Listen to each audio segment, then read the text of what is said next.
Bueno, estamos volviendo. Estamos volviendo. A ver, yo no puedo todavía. Bueno, al que le tocó, que me pase. Ahí está, te paso. La volví a iniciar yo directamente desde la cuenta. Bien. Listo. ¿Ahí me Ahora, escuchan a mí? bien, sí, escuchamos a alguien que está hablando. Soy Lisa. Disculpen que la verdad que no tenía idea qué hacer y salí, pero claro, se cortó todo y después, no, entre los nervios y todo, no podía ingresar y nada, se estaba perdiendo la clase por mi culpa. No pasa nada, Lisa. Yo también, no sé por qué ahora como que lo toma el centro y después nos pasa a nosotros. Les pregunto, ya que estamos en tema, porque esto es así complejo. Eh, muchos de ustedes son de primer año, ¿no? ¿Esta es su idea de la facultad? ¿Esta es su idea de las clases, de la vida?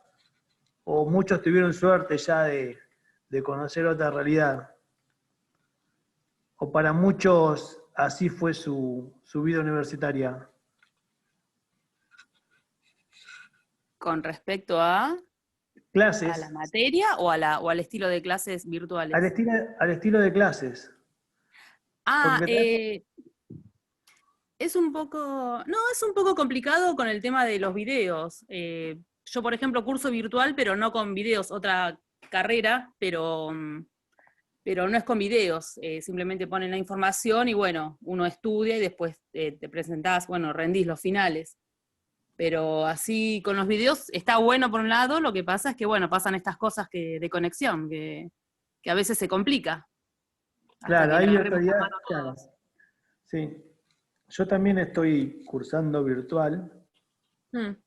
y usamos un poco este sistema. La verdad que hasta el año pasado cruzábamos normalmente, digamos, y la verdad que no, qué sé yo, no es lo mismo, no me gusta. Pero por ahí para el que ya está acostumbrado, porque su vida fue así, capaz que no es tan grave. No, está bueno en el sentido de que no perdés tiempo saliendo de tu casa y yendo a cursar. Obviamente que yendo a cursar a la facultad y con el profesor de frente es mucho mejor. A mí me encanta, es hermoso ir a la facultad. Pero es otra cosa, tenés a la persona de frente, si querés preguntas les haces, todo más directo. De esta manera lo práctico es que, bueno, no perdés tiempo yendo a la facultad, volviendo, después por ahí tienes que hacer cosas en tu casa. Bueno, en ese sentido es práctico, pero es más lindo lo otro. Está bien, bueno, si por lo menos es práctico, si por lo menos le encontramos una Está bueno. utilidad a la distancia, está bien. Porque aparecen estas cosas y cada vez se pueden hacer más materias, dice acá Fermín. Está bien, está bien. Claro, claro, yo estoy cursando esta materia, esta carrera, y estoy cursando otra que ya casi la estoy terminando, y bueno, esta la llevo más lento, la otra la voy más rápido, pero bueno, por lo menos la puedo ir como me gusta, bueno, la voy haciendo. Llevando a la par. ¿Y qué está haciendo usted? Martillero y Ajá. corredor, también en la misma universidad. Yo soy docente de ahí, Ah, mira, ¿de qué materia? de obligaciones. Ya la tuve en ¿Con la quién primer parte estuvo? del año. Porque hay cuatro aulas. Juárez, yo, Bes, Trobo, Sí. con alguno de ellos estuvo. Y finales No habrá me tenido con acuerdo otro. con quién cursé, porque fue el primer año. A ver, no sé si fuiste vos. Bien. Sí, Bueno, ahí soy docente de obligaciones también. Así que, claro. y en la facultad después de nuevo de contrato. Así que la parte civil, obligaciones, contratos, la tengo media vista. Claro, está bien. Está bien. Bueno, vamos a avanzar esto, ya que no es Sí, tan sigamos, grave. sigamos. Yo casi me largo a llorar cuando pasa esto y del otro lado Ay, no, escucho. yo también, encima toda la responsabilidad sobre mí me quería matar. Estaban todos esperando y yo no sabía qué hacer porque no encontraba la opción. Pero bueno, ya está. Tratamos, hemos pasado, le hemos pasado. Y los demás chicos no opinan mucho, así que algunos dicen que está copado, así que entiendo que el silencio en este caso lo voy a tomar como que sí, como que no pasa nada. Bueno, seguimos avanzando. Acá, en este dibujito que puse, la idea era que aparece el jugador, ¿no? Siempre el jugador compulsivo estuvo como más bajo la lupa, el ludópata. el ludópata estuvo más bajo la lupa en este sentido. Pues no simplemente el ludópata, sino que son varias situaciones que iremos viendo. Lo que yo les comentaba en su momento, y quería avanzar en eso, era que ustedes ahora como universitarios, y ustedes como ya personas adultas, van a ver que hay un montón de situaciones, y hoy se vive fuertemente, sobre la incidencia del Estado en lo que son las libertades individuales, los derechos subjetivos y también lo que son los derechos, en este caso, ya digamos, contractuales. Por eso que con el tiempo vamos a ver fuertemente después en contrato cómo se fue disminuyendo esta idea de las personas libres para contratar, sino que hace mucho tiempo que tenemos personas que están en una mejor posición, que es la posición dominante que nosotros vimos, entonces fue modificándose. Pero ya en el derecho romano ya se hablaba de esto, y yo lo que les quería decir es que Vélez, que fue nuestro gran maestro de civil, él no estaba a favor de demasiada injerencia del Estado en cuanto a toda situación. Él en ese sentido era muy, muy liberal. Él en ese sentido consideraba que el Estado debía regular situaciones con ciertos límites y que había algunos límites en que el Estado no podía entrometerse. Y dentro de esos límites en que el Estado no podía entrometerse, él había descartado la figura del pródigo, diciendo que cada uno gasta la plata como se le antoja. ¿Bien? Y puede ser una forma de pensarlo si digamos, la persona no pone en riesgo a otros. ¿Y ese otros quién es? Ese otro es la familia. Ese otro es la institución familia. Por lo tanto, acá aparece la primera circunstancia, la primera idea a tener en cuenta. Es que si, por ejemplo, yo no tengo familia, yo no tengo hijos y nadie depende de mí, claramente, en ese sentido, sí yo puedo hacer lo que se me antoje con la plata. ¿Bien? Eso no puede modificarse porque cuando veamos quiénes son los legitimados activos es quienes tienen derecho a reclamar algo. Cuando veamos legitimados activos, vamos a ver que claramente el legitimado activo para decir que a una persona se le quiten ciertas capacidades, en este caso disponer de los bienes, no va a poder ser un vecino porque pobrecito no quiero que le vaya mal, o algún amigo porque no, vos estás mandando cualquiera, mejor, no va a poder, está limitado a el grupo familiar. Entonces, decimos que tenemos el pródigo como la persona que gasta locamente sus bienes, disipa es la palabra, locamente sus bienes, no teniendo en consideración, digamos, los riesgos que está sometiendo a la familia. Ahora, a ver si la había puesto. No. Acá, una de las cuestiones que lo tenía analizado el derecho romano, no lo puse, creí que estaba, o capaz que aparece por ahí después. Una de las cuestiones que manejaba el derecho romano era determinar esto que es disipa locamente los bienes. ¿Qué significa disipa locamente los bienes? En cuanto a números. Porque ¿cuál es el número? ¿Cuál es la cantidad? ¿Cuál es el monto? Si quieren, ¿cuál es la situación? Para decir, estamos en presencia de un pródigo. Una persona que todos los días se juega un par de números a la quiniela. Una persona que 2 o 3 veces a la semana va y juega algunas fichas en algún bingo, o juega 3 fichas todos los días en un bingo, prueba suerte. O sea, ¿cuánto tiene que disipar? ¿Cuál es el monto? Y el derecho romano había establecido más o menos una cantidad, un porcentaje, que después eso se fue modificando, fue cambiando, y vamos a ver nosotros que no tenemos como una idea clara de cuánto hay que gastar para que entremos acá.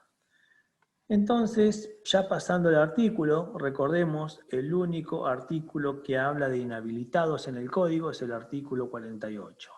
No hay más inhabilitados. Por lo tanto, si en un parcial o en un oral, nómbreme los inhabilitados. No, mire, no hay inhabilitados, ¿sí? Hay un caso, y porque los demás desaparecieron porque están incluidos en el artículo 32. El caso que maneja nuestro código es el que está en el 48. ¿Qué nos dice? De nuevo, dice, en la gestión de sus bienes se expongan a su cónyuge, y acá comienzan a aparecer las personas que están, digamos, facultadas para solicitar esta inhabilitación.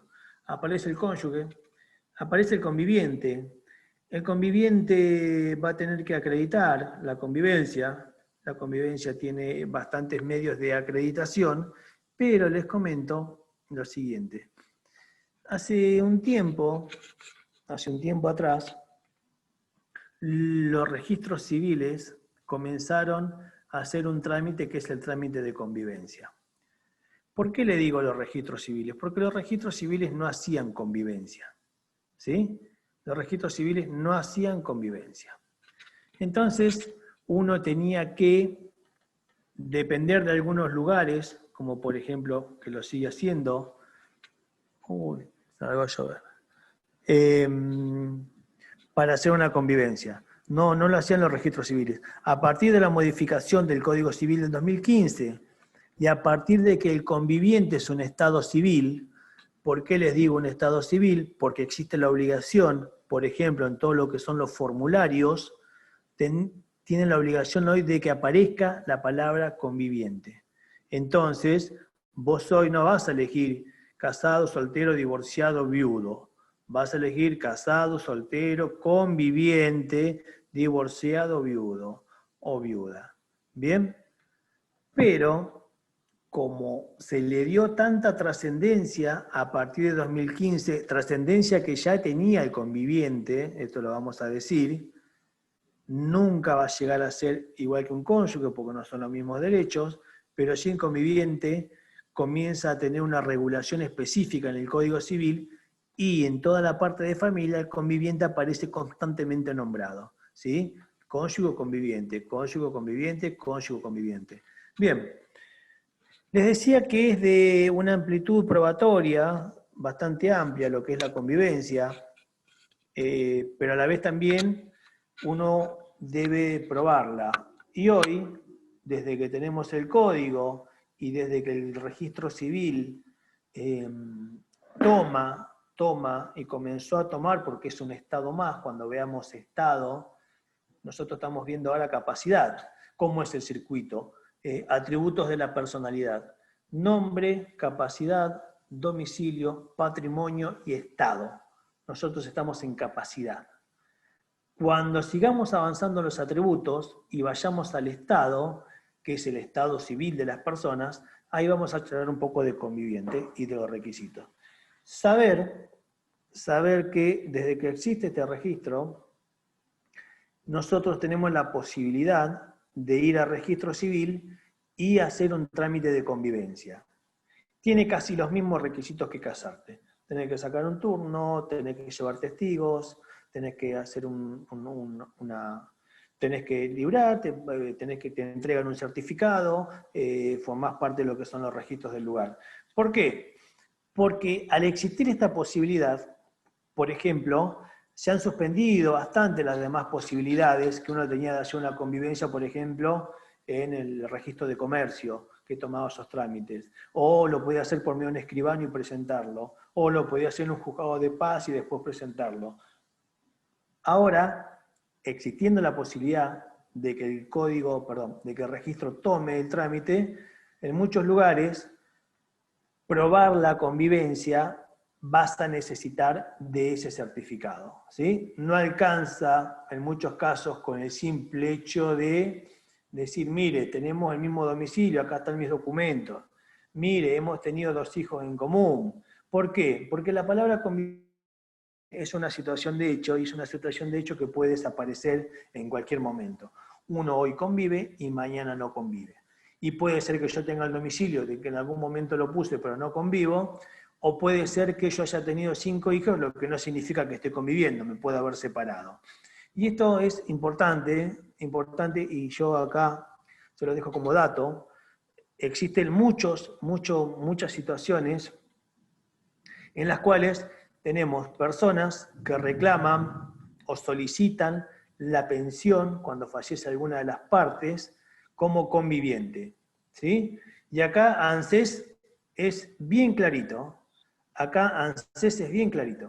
Vos tenés que demostrar que con la persona que falleció estuviste conviviendo los últimos 5 años.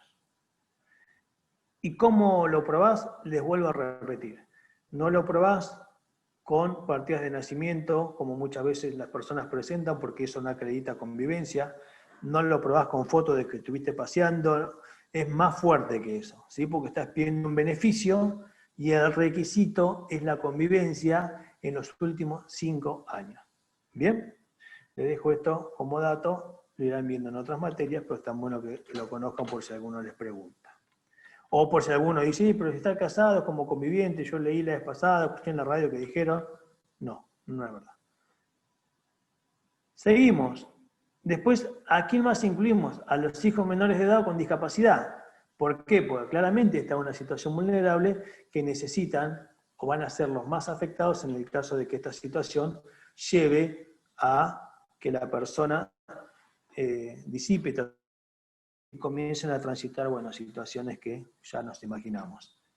Por lo tanto, resumiendo, el pródigo lo teníamos durante mucho tiempo en el derecho romano, nuestra idea de liberal de que cada uno más o menos gasta la plata como quiere, hacía que no lo tengamos, pero con la ley 17711, esta ley que modificó gran parte del código, una ley que es del año 1968, lo que hizo fue sumar estas figuras, aparece la figura del pródigo, y hoy, a la actualidad, resumiendo, es la única figura que queda como inhabilitado.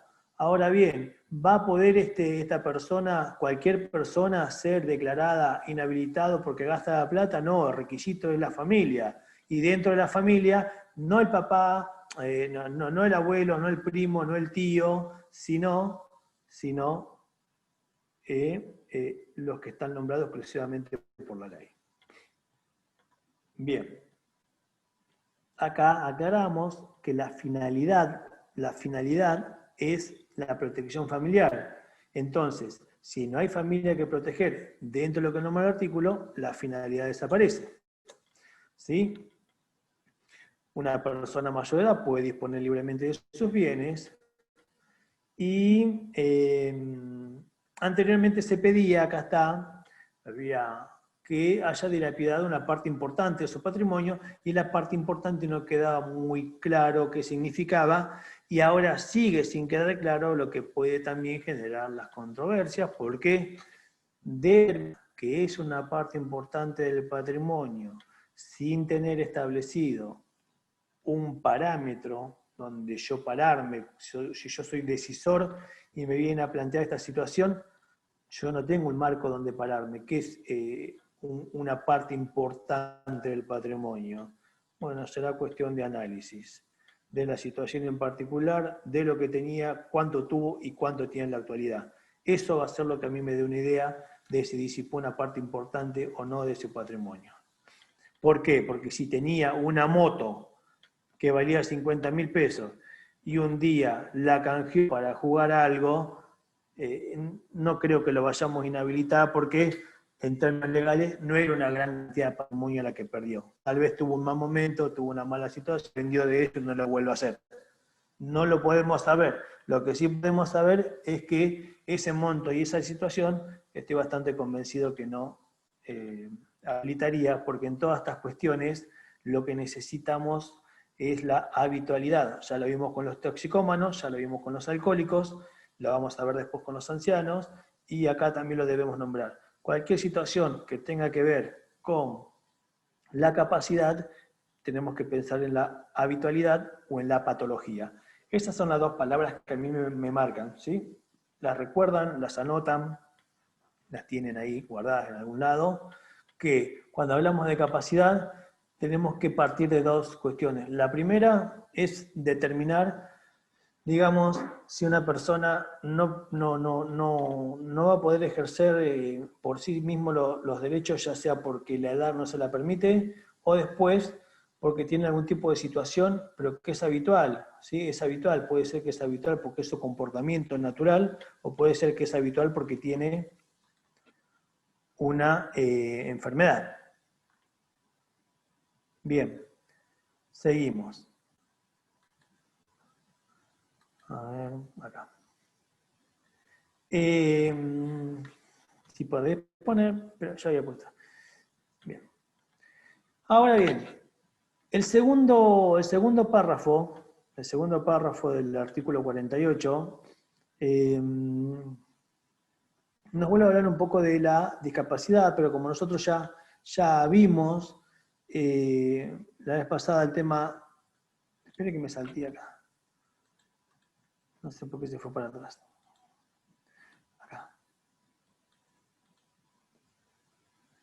Acá. Acá. Bien. Esto.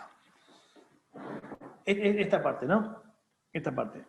Acá volvemos a hablar un poco de lo que son la discapacidad, ya lo nombramos la vez pasada, nombramos toda la situación que tenemos con la discapacidad, por lo que no vamos a ahondarnos demasiado en el tema. Acá les queda la idea del concepto de discapacidad. Y acá, en esta podemos ver que la legitimación activa, vamos a ver acá en el último párrafo, que si vamos al primero, a ver, volvemos al primero, vamos a ver que expongan a su cónyuge, conviviente o a hijos menores de edad. En principio, si vemos esta parte, nosotros podemos pensar que el artículo me está diciendo que estos son los que pueden tener legitimidad para accionar. Y no confundan legitimidad, o sea, quienes pueden solicitar, con a quienes hay que proteger. ¿Sí? Son dos cuestiones diferentes. Entonces, les pido que lo recuerden y les pido que lo manejen y les pido que lo separen. Porque si yo pregunto, ¿a quién está destinado? Ustedes me van a decir al grupo familiar. Bien, ¿y qué entienden por grupo familiar? Y grupo familiar hay que entender al cónyuge conviviente, hijos menores de edad o con discapacidad. Hijos mayores de edad, no, ya son mayores, que hagan la suya, básicamente está diciendo el código. Esto es una cosa, ¿sí? Lo que no significa que estos sean los legitimados activos, que si bien está claro que vamos a avanzar ahora, vamos a avanzar acá, está claro que el cónyuge, lo vuelvo a nombrar, y el conviviente van a poder. Después, acá aparecen los ascendientes y los descendientes. Ascendientes y descendientes. ¿Bien? ¿Qué significa ascendientes y descendientes? Bastante cortito hacer acá los ascendientes y descendientes. Los ascendientes claramente son los padres, ¿sí? Y los descendientes pueden ser aquellos hijos menores,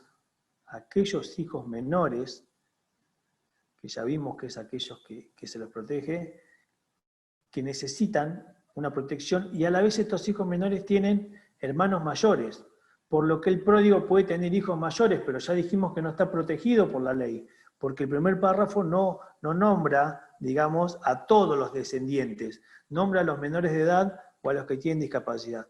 Sin embargo, si tenemos un hijo mayor de edad que a la vez ve cómo este hecho está perjudicando, por ejemplo, a su mamá y a sus hermanos, tranquilamente también lo puede solicitar, más allá de que él no sea el beneficiario o el que directamente la ley marca como que lo vamos a proteger.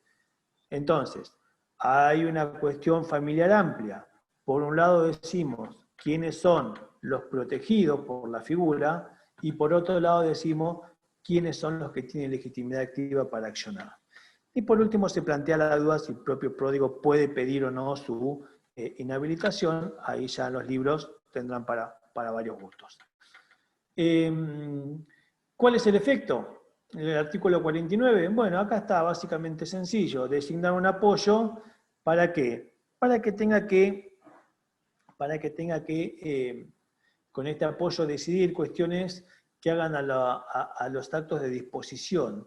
Entonces, estos actos de disposición, básicamente, mínimamente estos, y después dice en los demás actos que el juez fije en la sentencia. ¿Por qué? Porque por un lado el juez puede decir que usted no puede disponer de la casa, el auto, el departamento y esto, pero a la vez tampoco puede garantizar crédito, tampoco puede firmar cheques, tampoco puede ir a pedir plata a los bancos, tampoco puede esto y aquello, porque al final lo va a llevar a lo mismo que tratamos de evitar. Por lo tanto, por un lado, no puede disponer de lo que tiene, y también vamos a decir que estas cuestiones usted no podrá hacer. Ese es el efecto. Bien, partimos de la base de que es esto, ¿sí? Esto. Lo marcan y lo remarcan con rojo o lo guardan como mentalmente. Estamos en presencia de una persona plenamente capaz. Entonces, ¿por qué decimos plenamente capaz? Porque es plenamente capaz para todos los demás actos de la vida civil, salvo para disponer algunos bienes y para lo que haya dicho el juez. Por lo tanto, en todo lo demás se podrá manejar como se vino manejando hasta ahora. Solo necesitará el apoyo en los actos limitados por la sentencia, está claro. Y también acá se preguntan si solamente los actos de disposición o también pueden incluir los de administración. Los de administración hay que ver si el juez lo puede incluir o no en la sentencia. Por ejemplo, una persona que tiene otro bien o otros bienes y cobra alquiler por esos bienes. Si cobra alquiler por esos bienes y ese producido de esos bienes es parte de la ganancia familiar, también hay que ver si el juez decide que no cobre más esos alquileres. ¿Por qué? Porque los va a disipar, se los va a gastar. Entonces, ante esta pregunta, si solo actos de disposición o también de administración, recuerden, disposición es yo puedo hacer con el bien lo que quiera, lo vendo, lo regalo, lo entrego. Administración es cuando yo tengo un bien que lo administro.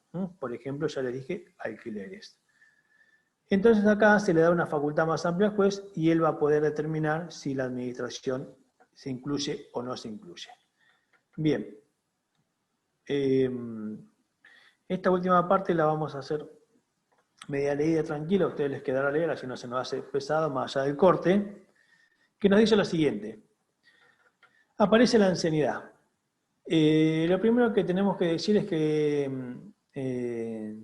la Constitución no tiene como un plexo normativo específico en esto, y tampoco el Código Civil, ¿no? No lo regula de manera específica, pero si tenemos que buscar algo, lo vamos a encontrar en el artículo 36, inciso 6, de la Constitución de la Provincia de Buenos Aires.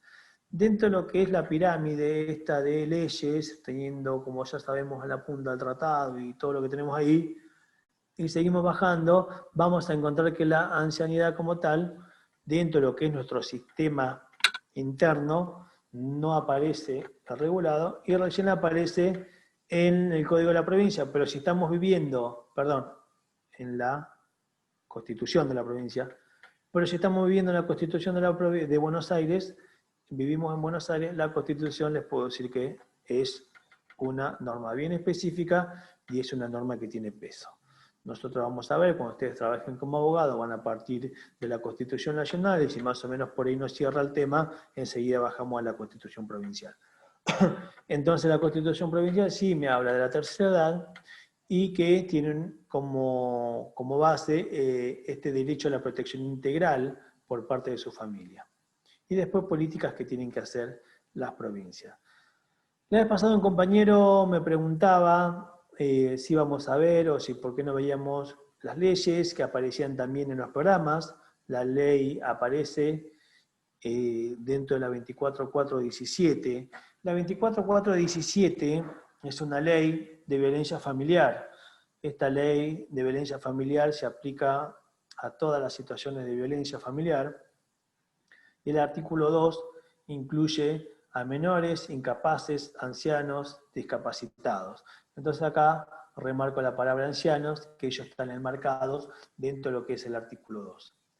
Los hechos deben ser denunciados por los representantes legales y o el Ministerio Público si estamos en presencia de estas personas.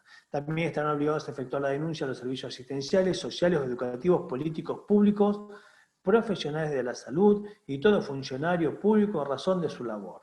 El menor incapaz puede directamente poner en conocimiento los hechos al Ministerio Público. Bueno, mire, esto es diferente a lo que es, por ejemplo, la violencia familiar o lo que es la violencia de género. Es diferente porque acá incluye a todos los demás que no están enmarcados dentro de género. Y con esta idea también, ¿no?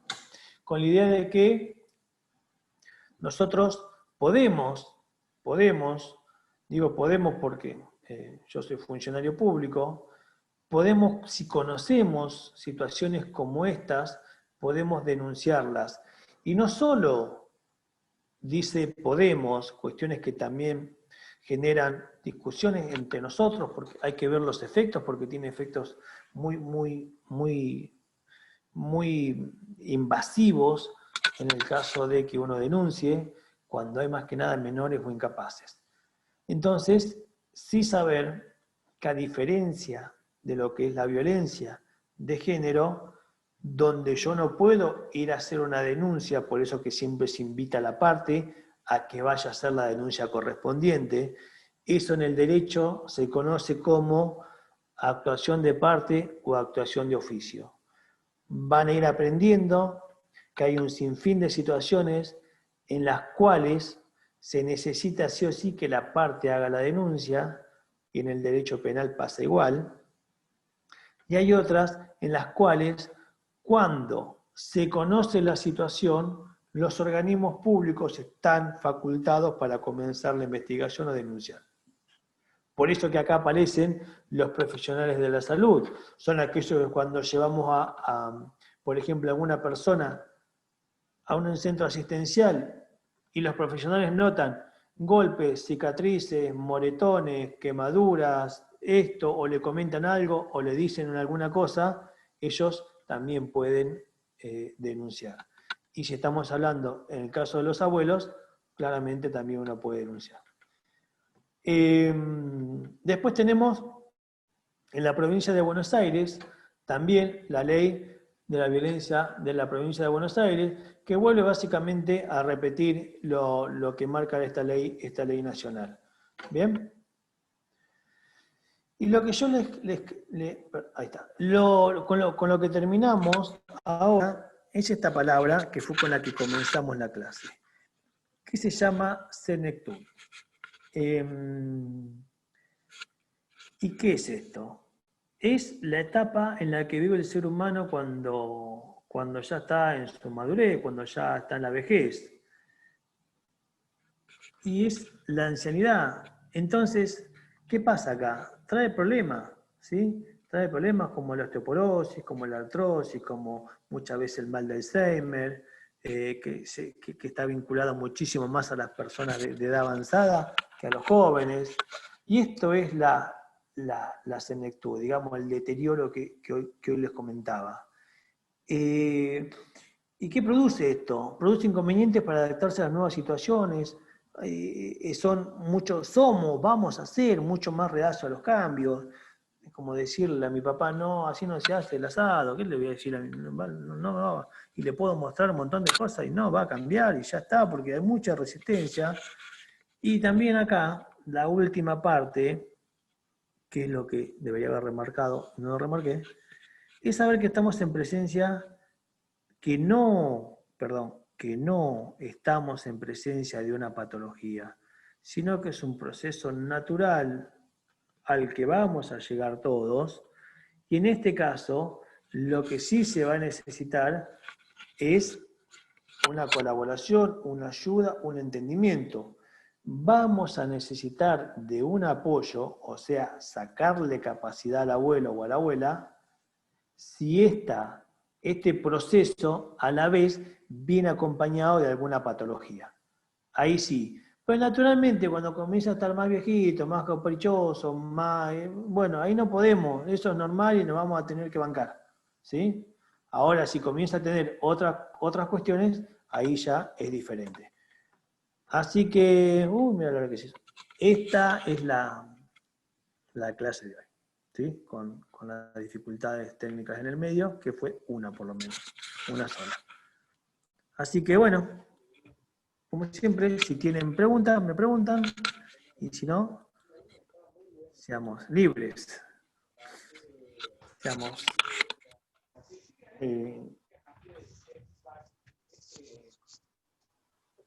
yo me quedo con un ratito ahí, porque si alguno surge... Muchas gracias, profe, y disculpe el inconveniente. No pasa nada. Yo fui el error. ¿Qué va a hacer? Tocó. Le tocó en Somos suerte. grandes. Le tocó en suerte. Gracias, muy buena la clase. Gracias.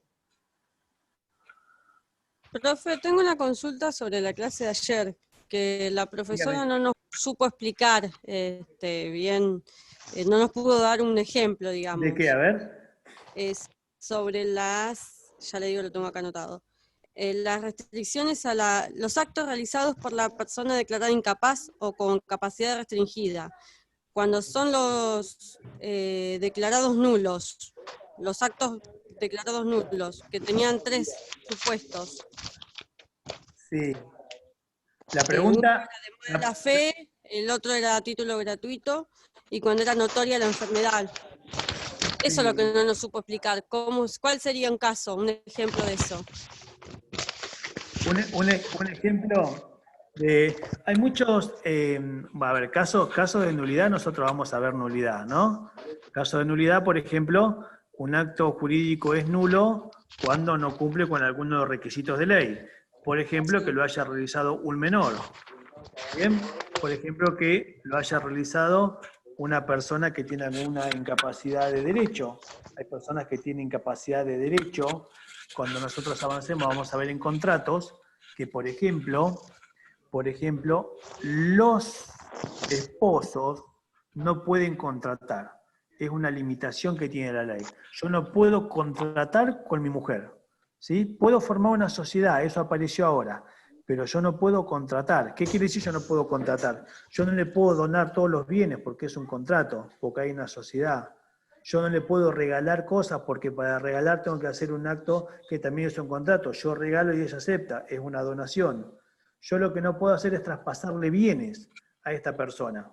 ¿Bien? Esa es una posibilidad, que el acto sea nulo.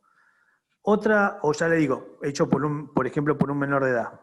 Después, otra posibilidad, o también la nulidad vamos a ver que se da por la forma. La forma es, si yo le quiero entregar, como vimos en clase, los requisitos la vez pasada de buena fe, que dijimos yo para transmitir un bien registral lo tengo que hacer sí o sí por medio de estos requisitos y tengo que hacer esto y esto y aquello. Si yo no cumplo con eso, no hay entrega del bien, es totalmente nulo. Y por más que a mí la persona me lo haya dado, me haya dado un boleto de compra-venta, yo haya entregado la cosa, si nunca lo escribí, el hecho como tal no tiene validez porque no cumplí con la forma. Ya veremos en su momento forma. Después, la otra parte es muy difícil de probar. ¿Por qué es muy difícil de probar? Si cuando dice, si presumimos o presumíamos que estaba en una situación de, digamos, en ese momento ya uno tenía dudas o pensaba que era, no sé, que tenía una patología mental. ¿Por qué? Porque si ustedes recuerdan, la vez pasada, cuando charlamos, que yo les dije que no me gustaba ese artículo que a mí me decía que más allá de que yo esté internado en una institución, se presume que yo tengo capacidad. La pucha, si ya internado en un lugar, mirá que no te llevan por nada, no te llevan porque estés a los gritos de la calle diciendo viva Boca, tenés que hacer cosas para que te lleven internado. Si aún así, ese artículo me dice que la capacidad se presume, ¿sí? es difícil hoy pensar ejemplos en que la ley diga, no, en este caso sí, en este caso ya presumimos, ¿sí? Puede volver a la, sí, volvemos a la diapositiva. Es muy difícil tener en ese caso una situación, porque si a mí la ley me dice que en todo momento presumimos, no sé cuál me dice el compañero, si esta o la anterior, ahí me escribe y la pasamos. Espere que miro. Claro, pero yo lo que me refería era a los cuando los actos son válidos, son nulos, cuando antes de la sentencia. Claro, bueno, pero para que los actos sean nulos antes de la sentencia te tienen que dar cuestiones de nulidad, como le Claro, nombraba. yo tengo 3 supuestos anotados. Uno es, era notoria la enfermedad al momento de la celebración del acto. Bueno, La esa es la otra que, parte tenía mala bueno, por fe. eso, esa es la que Sí, decimos que es difícil, ¿por qué? Porque ¿qué significa notoria? Y es complejo, ¿sí? Es complejo. claro, Porque, yo quería un ejemplo como para entenderlo bien, porque yo lo relacionaba con mala fe que perjudicaba a la persona, digamos. Y ella dijo que no, y no supo explicar bien cómo, por eso no me quedó bien claro esa parte. no, mire, hay que pasar a algunas cuestiones más médicas. Eh, hay algunas situaciones, por eso que hoy nombramos nuevamente dos palabras importantes, que es la habitualidad, y dentro de la habitualidad, dijimos que cuando hay patologías, la habitualidad debe ser una cuestión a aprobar. ¿Por qué? Porque una persona puede tener en un momento algún tipo de colapso mental que lo lleve a sufrir. Un momento, por ejemplo, tengo un ataque de histeria. Por ejemplo, tengo un ataque esquizofrénico. Por ejemplo, tengo una conmoción violenta. ¿Bien? Esas son todas, la 10 dice, a ver bien, esas son todas situaciones que no tienen habitualidad. Por lo tanto, porque se haya configurado ese hecho, yo después va a ser muy difícil que pueda pedir que todos los hechos que venía realizando se declaren nulos porque ya pensábamos que estaba en situación. Ahora bien, si no tenemos una sentencia, pero sí tenemos una habitualidad, y esto hay que probarlo, ¿y cómo es la habitualidad? La habitualidad es que tuvo todos estos episodios. La habitualidad es que terminamos internado tal día. La habitualidad es que está tomando esta medicación. Y esto y aquello. Y en el medio hizo estos actos. Por lo que podemos llegar a presumir, y eso lo va a determinar el juez cuando le pregunte a los profesionales, este equipo interdisciplinario, si ellos consideran o desde cuándo consideran que la persona estaba incapacitada, ahí vamos a poder volver. Esto, por eso le digo, habitualidad. Hasta la sentencia va a ser plenamente capaz, no vamos a poder atacar los actos. Ahora en sentencia lo que sí podemos hacer es pedirle al equipo interdisciplinario que nos diga hace cuánto que ellos consideran, de acuerdo a los antecedentes que acompañamos, que esta persona no estaba en condiciones de realizar actos jurídicos válidos. Pero, como ejemplo, le puedo decir eso, habitualidad. Una persona que ya venía con episodios, con situaciones, con internaciones, con idas y vueltas, con denuncias, etcétera, etcétera, hasta que se deciden, los familiares deciden hacer un juicio de capacidad, pero capaz que ya pasaron 50 situaciones. Entonces, ahí es cuando aparece esta idea o el ejemplo que usted me dice, deme un ejemplo. El ejemplo es este, habitualidad. ¿Sí? Ah, bueno, está bien, gracias. ¿Pero entendió o no? Sí, lo entendí. Sí, lo entendí. ¿Sí? Habitualidad. Gracias. No que un día haya tenido un ataque o un episodio. Habitualidad. Y ahí le preguntamos al equipo interdisciplinario, ¿nos puede decir básicamente, usted ¿ustedes cuándo consideran que esta persona ya no estaba en su sano juicio para hacer estos actos? Y nosotros consideramos, porque cayó internado en el 2018 y le daban esta medicación, tal, que a partir de esa fecha ya no estaba consciente. Bueno, si justamente en esos días regaló su casa, y ese acto va a ser atacado. ¿Sí? Sí, sí, sí, ahí entendí, gracias. Bien, perfecto.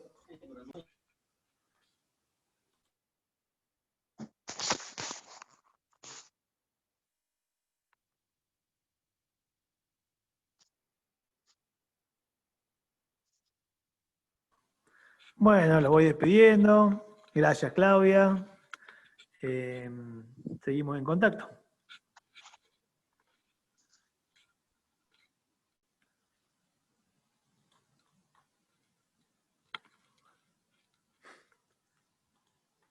A ver, ahora tengo que sacar acá.